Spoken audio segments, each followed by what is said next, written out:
어떻게 하든 무조건 서로 간격 유지할 수 있게끔. 자, polisi.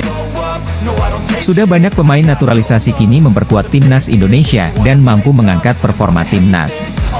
Seperti Ragnar Oratmangoen, Justin Hubner, Nathan Choe Aon, Jay Itzes, Ivar Jenner, Rafael Strupp, dan lain-lain. Nah, masih ada sejumlah pemain keturunan yang kini antre karena ingin membela timnas Indonesia. Salah satunya adalah Mauro Zylstra. Penyerang 19 tahun itu dikabarkan sangat antusias untuk segera membela timnas Indonesia yang saat ini ditangani Shin Tae-yong. Mauro Zylstra memiliki darah Indonesia dari sang ayah. Sedangkan nenek dari pihak sang ayah lahir di Bandung, Jawa Barat. Mauro Zylstra dikenal sangat tajam sebagai striker. Data di Transfermarkt menyebutkan, Mauro Zylstra pernah membela NEC Nijmegen U21 pada musim 2023 hingga 2024. Ia sukses mencetak 8 gol dan 1 assist hanya dalam 12 pertandingan saja pada musim lalu. Timnas Indonesia tidak perlu khawatir kekurangan stok pemain. Selain pembinaan pemain muda yang semakin baik, ada banyak pemain keturunan Indonesia yang berkarir di luar negeri, terutama di Eropa. Dengan proses naturalisasi menjadi WNI, maka pemain berkelas pun bisa membela timnas merah putih. Jika ulah Romeni tidak ada kepastian, PSSI masih bisa mengalihkan bidikannya kepada pemain keturunan lain yang mentas di Eropa, yaitu David Jonathans. Jonathans punya profil mentereng karena saat ini tercatat sebagai pemain Bayern Munchen, klub raksasa di Jerman dan Eropa. Posisi aslinya adalah seorang winger kiri, tapi ia juga bisa beroperasi sebagai penyerang tengah dan winger kanan, sama seperti Ulah Romeni. Karir sepak bolanya dimulai di Luxembourg dengan bermain untuk klub Swift Hesperange. Sampai saat usianya 16 tahun ia diboyong oleh Bayern Munchen pada Juli 2020. Tidak ada kabar positif soal naturalisasi pemain keturunan Ulah Romeni. Di lain sisi ada David Jonathans yang juga merupakan pemain keturunan dengan profil mentereng. Belakangan kencang berembus kabar soal Ulah Romeni dan Kevin Dix yang bakal dinaturalisasi, tapi pernyataan terbaru Erick Thohir bikin kondisi kian tak jelas. Ketua Umum PSSI itu menyebut tidak bisa mengonfirmasi kabar ini karena belum ada perjanjian hitam di atas putih antara PSSI dengan kedua pemain tersebut. Selain Jairo Riedewald, wonderkid milik Tottenham Hotspur ini juga menjadi pemain Liga Inggris yang hampir dinaturalisasi timnas Indonesia. Namun, proses naturalisasi terhadap bintang muda Liga Inggris terpaksa menemui kebuntuan hingga sang pemain batal membela timnas Indonesia. Sebagaimana diketahui, timnas Indonesia masih terus mencari pemain keturunan di Eropa guna bisa bersaing dengan tim-tim kuat Asia lainnya di turnamen bergengsi. Apalagi, pelatih timnas Indonesia senior Shin Tae-yong tidak menampik kalau dirinya masih mengincar sejumlah pemain keturunan Eropa untuk memperkuat skuadnya. Bukan hanya Shin Tae-yong, pelatih timnas Indonesia kelompok umur seperti Indra Syafri, Bima Sakti, hingga Nova Arianto juga tak ketinggalan memanfaatkan pemain keturunan. Keinginan para pelatih itu kemudian disambut positif oleh sejumlah pemain keturunan yang menyatakan kesiapannya apabila dipanggil timnas Indonesia. Salah satu pemain yang secara terbuka berkeinginan gabung ke timnas Indonesia ialah bintang Liga Inggris keturunan Belanda yaitu Jairo Riedewald. Pemain keturunan Mauro Zylstra siap dinaturalisasi. Striker yang kini membela Volendam U21 itu bisa menjadi solusi di lini serang timnas Indonesia. Mauro Zylstra belak-belakan tertarik untuk memakai kostum berlogo Garuda di dada. Sayangnya hingga detik ini PSSI belum memberikan penawaran resmi untuknya. Dia berharap kepada Fardi Bahdim selaku perwakilan PSSI di Belanda untuk segera memproses naturalisasi. Mauro Zylstra berjanji bakal berkontribusi apik untuk skuad Garuda arahan Shin Tae-yong. Statistiknya bukan kaleng-kaleng, dia berhasil mencetak 8 gol dan 1 assist hanya dari 12 pertandingan. Angkat itu membuat Mauro Zylstra finish di posisi runner-up top skor.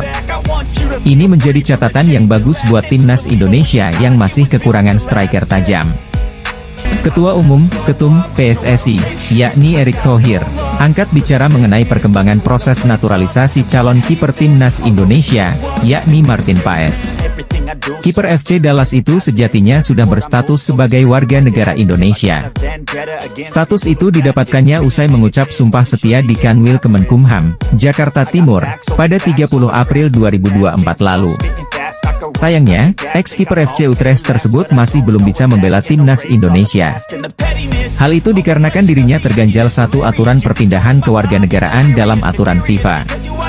Dalam aturan tersebut, pemain tidak boleh berpindah kewarganegaraan ketika dirinya sudah pernah membela timnas pertama saat berusia 22 tahun. Masalahnya, Paes pernah membela timnas U20 Belanda saat dirinya berusia 22 tahun pada 2020 lalu. Hal itulah yang saat ini tengah dibereskan oleh PSSI. Untuk bisa membela timnas Indonesia, Paes harus menjalani sidang pengadilan arbitrase olahraga terlebih dahulu. Pemain bola asal Belanda, Kevin Dix, bek tengah yang main di klub elit Denmark FC Copenhagen, diyakini jadi incaran PSSI untuk jadi pemain naturalisasi timnas Indonesia berikutnya. Statistiknya di lini pertahanan FC Copenhagen cukup ciamik, menunjukkan konsistensi bahkan ketajaman. Total 126 penampilan sudah dibuat Kevin Dix bersama Copenhagen, dengan mencatatkan 11 gol dan 16 assist.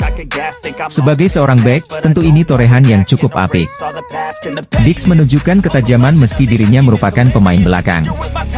Tidak hanya produktif, tetapi Dix juga dikenal sebagai pemain yang serba bisa. Bukan cuma bek sentral, pemain berdarah Belanda, Indonesia ini juga fasih berperan sebagai bek kanan maupun bek kiri. Kedatangan pemain naturalisasi lagi diharapkan kian meningkatkan kekuatan timnas Indonesia yang telah berhasil melaju ke putaran ketiga kualifikasi Piala Dunia 2026 zona Asia. Mauro Sijustra mengklaim sempat masuk daftar penyerang yang diincar PSSI untuk dinaturalisasi agar bisa membela timnas Indonesia. Bahkan Mauro Sijustra mengaku sempat dikontak oleh seseorang terkait peluang dinaturalisasi untuk timnas Indonesia. Aku pernah ada kontak, aku masuk list pemain striker yang mereka inginkan jadi aku ada di list mereka dan mereka interest, ujar Mauro Sijustra dikutip dari channel YouTube Yusa Nugraha pada Sabtu, 22 Juni 2024. Namun penyerang berusia 19 tahun ini mengungkapkan belum ada pembicaraan secara resmi soal proses naturalisasi.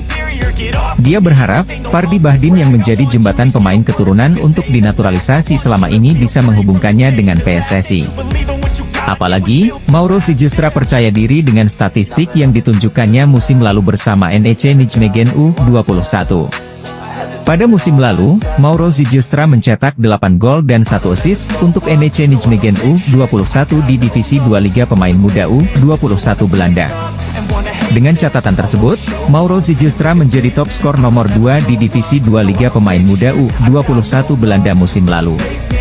Fardi bukan agenku secara resmi tapi tentunya dia bisa bantu aku untuk menghubungkan juga dengan PSSI, katanya. Aku punya statistik yang bagus dan menjalani musim yang bagus. Aku pikir aku bisa bermain di sana kalau mereka undang aku. Aku pikir aku juga pemain yang menarik untuk dipantau, ucapnya. Selain itu, dia mengungkapkan PSSI tidak harus mengundangnya langsung ke Jakarta untuk membahas soal naturalisasi. PSSI, kata dia, bisa menyaksikan kemampuannya terlebih dahulu sebelum mengambil keputusan. Mereka enggak harus langsung undang aku, mereka bisa nonton aku dulu kalau mereka mau dan aku sangat terbuka, ucapnya. Mauro Sijustra menyebut PSSI tidak perlu terburu-buru untuk menaturalisasinya. Pasalnya, semakin bertambahnya usia dan pengalaman bermain di level tinggi, maka kemampuannya pun akan semakin bertambah. Aku pikir akan lebih ideal lagi jika bermain untuk Indonesia karena sudah memiliki level sepak bola profesional senior kita akan lihat ke depannya, ucapnya. Penyerang keturunan yang baru saja pindah ke FC Volendam U21 di Divisi 2 Liga Pemain Muda U21 Belanda, Mauro Sijustra mengaku siap memperkuat timnas Indonesia. Peningkatan performa skuad Garuda usai diperkuat banyak pemain keturunan menjadi sorotan publik Asia Tenggara. Sejumlah negara kini mulai diminta untuk mempertimbangkan penggunaan pemain keturunan, termasuk Vietnam. Pakar sepak bola asal Inggris, Steve Darby, menjadi salah satu tokoh yang mendukung hal tersebut. Menurutnya, Federasi Sepak Bola Vietnam harus mulai mencari pemain-pemain keturunan di seluruh dunia. Sepak bola Vietnam harus segera memulai pencarian pemain profesional keturunan Vietnam yang bermain di seluruh dunia. Barangkali, para pemain tersebut memiliki rasa patriotisme dan kebanggaan yang tak kalah dengan pemain kelahiran Vietnam. Oleh karena itu, saya sangat mendukung naturalisasi dan penggunaan pemain berdarah Vietnam, seperti memiliki orang tua atau kakek nenek yang berkewarganegaraan Vietnam. Sangat masuk akal bagi para pemain ini untuk mengenakan seragam tim nasional. Gunakan jejaring sosial sebagai alat yang berguna untuk mencari. Namun jika VFF ingin mengikuti jalur naturalisasi pemain keturunan Vietnam, mereka harus mulai mengerahkan jaringan pencarian profesional di tempat-tempat dengan komunitas besar Vietnam seperti Amerika Serikat, Australia, atau Eropa Timur. Ada banyak pemain berbakat, baik pria maupun wanita, yang bermain di negara-negara tersebut. VFF perlu secara aktif mengupayakan dan memperhatikan sumber daya manusia ini, kata Darby, dikutip dari Dantri.com. Lebih lanjut, Darby menentang penggunaan pemain naturalisasi yang tidak memiliki garis keturunan Vietnam. Sebaliknya, saya menentang penggunaan pemain naturalisasi yang bukan berasal dari Vietnam. Ini hanya menciptakan pemain bayaran dan agen akan memanfaatkannya untuk mendapatkan keuntungan, ucapnya. Meski begitu, Darby tidak menampik adanya kesulitan dalam mencari pemain-pemain keturunan Vietnam. Ia mengatakan bahwa bagian tersulit adalah menemukan pemain keturunan yang ayahnya tidak berasal dari Vietnam. Pasalnya, orang-orang Eropa biasanya menggunakan nama belakang ayah mereka. Bagian tersulitnya adalah menemukan pemain yang ayahnya bukan orang Vietnam, karena orang Eropa menggunakan nama belakang ayah mereka. Selain itu, jaringan pencarian pemain asing berbakat juga perlu ditingkatkan. Tidak hanya mengandalkan beberapa video yang diposting di YouTube atau pendapat agen pemain, lanjut Darby. Di sisi lain, klaim menarik dilontarkan media Vietnam perihal kondisi Elkan Bagot saat ini yang dinilai tengah dilanda kesedihan usai absen membela timnas Indonesia. Nama Elkan Bagot tengah jadi sorotan publik Vietnam pasca absen membela timnas Indonesia di kualifikasi Piala Dunia 2026. Siapa sangka sosok bek dengan karir mentereng di Liga Inggris itu mendadak hilang dari rencana Shin Tae-yong dan timnas Indonesia. Prahara playoff Olimpiade Paris 2024 sampai meruncing hingga 2 laga terakhir putaran kedua kualifikasi Piala Dunia 2026. Pakar sepak bola asal Inggris, Steve Darby, mengungkap kesulitan Vietnam dalam mencari para pemain keturunan di luar negeri. Pemain keturunan telah menjadi magnet baru di sepak bola Asia Tenggara, tidak terkecuali di Indonesia. Kehadiran pemain keturunan terbukti mampu meningkatkan kualitas timnas Indonesia asuhan Shin Tae-yong. Teranyar, timnas Indonesia lolos ke putaran ketiga kualifikasi Piala Dunia Zona Asia untuk kali pertama.